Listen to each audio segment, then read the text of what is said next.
എവിടെയായിരുന്നു നീ?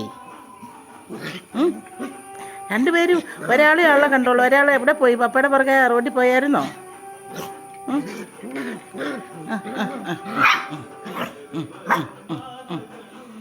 അവിടെ ഇറങ്ങിപ്പോക്കോ. ഞാൻ ഇപ്പോൾ വാതിലടയ്ക്കും. നിങ്ങൾ അകത്ത് കയറി പരിപാടി മതി. വഴക്കൊന്നും ഉണ്ടാക്കണ്ട. അപ്പോ കളി കൂടാൻ നേരമില്ല രാവിലെ. കേട്ടോ, എൻ്റെ ദൈവമേ, അക്രമമാണല്ലോ കാണിക്കുന്നേ. രണ്ടെണ്ണം കൂടെ അക്രമം.